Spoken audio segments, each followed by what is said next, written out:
তালগাছ থেকে রস বের করার প্রক্রিয়াটা জানলে সত্যিই অবাক হবেন। বাইরে থেকে দেখলে মনে হয় তালগাছে একটা হাঁড়ি ঝুলিয়ে দিলেই বুঝি রস পড়ে, কিন্তু না।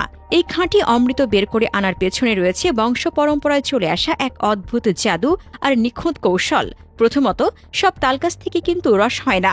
কৃষকেরা প্রথমে বেছে নেন জটালো পুরুষ কিংবা কচি তালের ছড়া। এরপর শুরু হয় আসল খেলা। সেই শক্ত ছড়াকে নরম করার জন্য তাতে বিশেষ কায়দায় তেল মালিশ করা হয়। হ্যাঁ, ঠিকই শুনেছেন, তেল মাখিয়ে ছড়াটিকে এমনভাবে প্রস্তুত করা হয় যেন ভেতর থেকে রস ছাড়ার প্রক্রিয়াটা সচল হয়। তেল মাখানোর পর কৃষকেরা কাঠের তৈরি একটা বিশেষ চিমটা বা সাঁড়াশি দিয়ে গাছের মগডালে ওঠেন।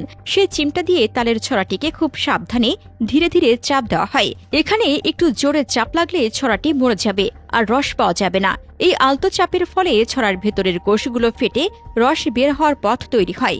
এই ধাপটার জন্য প্রয়োজন বছরের পর বছরের অভিজ্ঞতা আর অসীম ধৈর্য। চাপ দেওয়ার পর ছড়াটিকে কয়েকদিন রেখে দেওয়া হয়। এরপর আসে সবচেয়ে মারাত্মক ধাপ, ছড়া কাটা। ধারালো দা দিয়ে ছড়ার মাথায় ঠিক ততটুকুই কাটা হয় যতটুকু দরকার। একটু বেশি বা কম হলে পুরো খাটুনিটাই মাটি। কেটে ফেলার পর ছড়ার মুখে চুন বা বিশেষ প্রলেপ দিয়ে মাটির হাঁড়ি বা কলস বেঁধে দেওয়া হয়। কেন জানেন?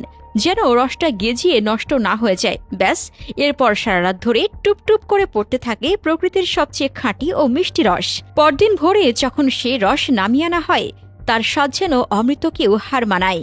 একটা রুক্ষ শক্ত তালগাছের ভেতরে যে এমন স্বর্গীয় স্বাদ লুকিয়ে থাকতে পারে তা প্রকৃতিকে না দেখলে বিশ্বাস করা কঠিন। কখনো কখনো পৃথিবীর সবচেয়ে সাধারণ আর অবহেলিত জিনিসের ভেতরে লুকিয়ে থাকে পৃথিবীর সবচেয়ে সেরা উপহার।